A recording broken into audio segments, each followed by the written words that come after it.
coming through the tri-oval, white flag in the GTR 250, final lap here at Daytona for this season opening race.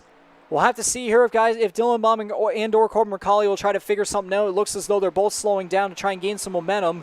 They'll go high a little bit. Belmonte in the lead. He is, I can only imagine he may or may not have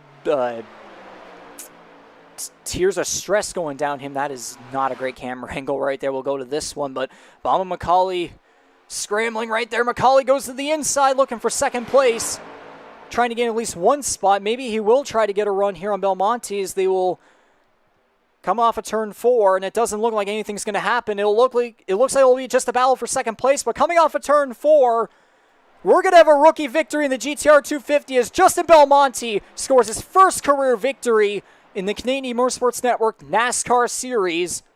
So coming off of turn 4, we'll see how far back they are. Belmonte catch up with the draft to the inside. White flag here at Auto Club Speedway. Final lap in the Kyle's Fried Chicken and Barbecue 200.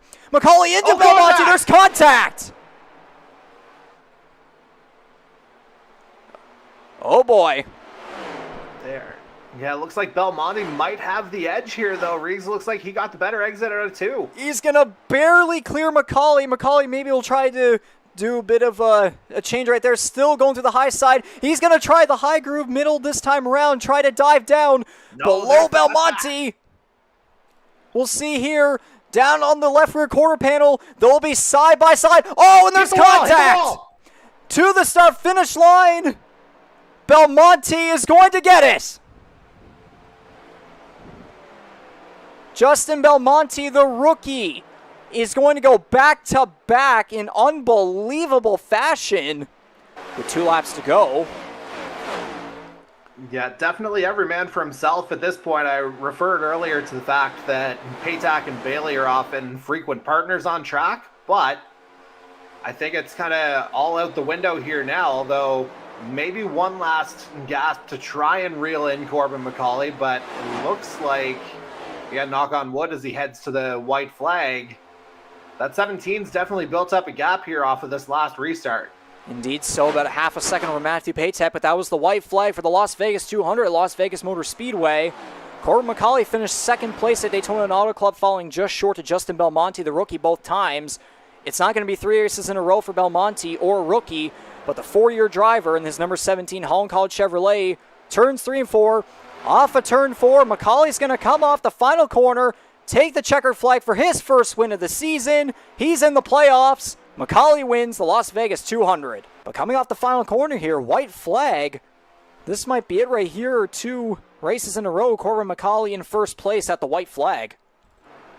And you see that gap has opened up over a second now over Justin Belmonte. I think it would be kind of borderline act of God material here for the 17 to not find himself in victory lane one more time here, but you still have to drive through the final couple corners, which he's doing capably.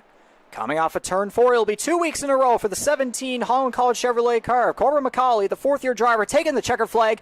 He wins the Miami 200 at Homestead Miami Speedway. Because now we have 2 laps to go here in the Chicago 200 at Chicagoland Speedway. Looking quickly at the driver info tab, McCauley's led 78 laps. Remember, of the 134 laps in Homestead last week, he led 91 of them. So just a little less this time around, but it's still pure domination. Meanwhile, then there's Scott Bailey, who's led 17. So definitely a difference right there. But again, coming off of turn 4, the number 17 Holland College Chevrolet is going to see the white flag. Final lap here at Chicagoland Speedway under the lights for the first time this season. And it looks as though that curse of someone winning 3 weeks in a row not happening. It looks as though it's going to happen here. Yeah, that gap really stretching out here. A little over 1.1 seconds here as McCauley comes down the back straightaway into 3 and 4. And I will shut up. You take it from here. To the checker flag. That'll be 3 races in a row. The Chicago 200 at Chicagoland Speedway will go to Corbin McCauley. Let's get back to the racing. It's a green-white checkered here at Atlanta Motor Speedway, the Atlanta 200. We'll give her one more attempt. I believe it's 3 attempts that they get.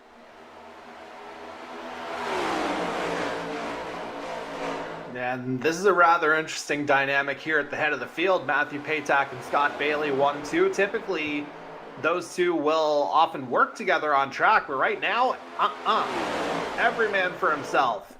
And they'll be coming around here to the white flag. They will make it back. One more lap to go in the Atlanta 200. It's not as many cars as we saw there before that big wreck, but it's still going to be chaos here. I can only imagine. It's Patak versus Bailey versus McCauley. I wouldn't even leave out Mark Cox in this situation. Oh, heck no. I mean, just on this back straightaway, anything could happen. Patak is going to have to go defensive. McCauley dips to the inside looking for a run. Patak is there. Win is Patak. Off of 4, McCauley gets turned, and Patak is going to win the Atlanta 200. That is a long time coming for the 21, and I don't know how many times I talked about it over the last few weeks. He's knocking on the door. He's finally got that checkered flag in hand. Good for the 21 of Matthew Patak.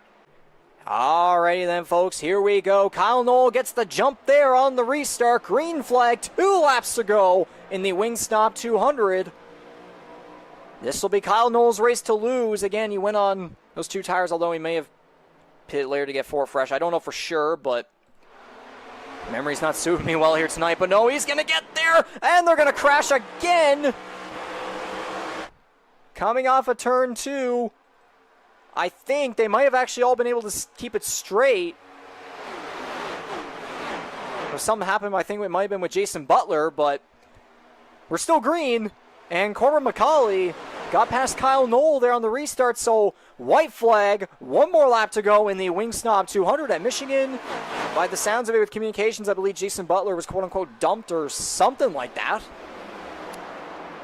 But McCauley leading the way through turns 1 and 2. Knoll might try to get a draft here through that middle groove to try one last chance, and Dylan Baum in a moment there, he got loose up there, and they're going to crash on the back straightaway.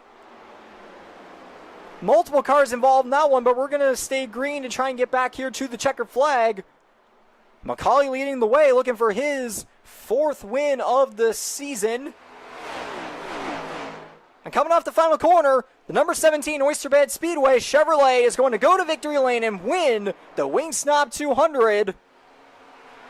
And that'll be Corbin McCauley's 4th win of the season.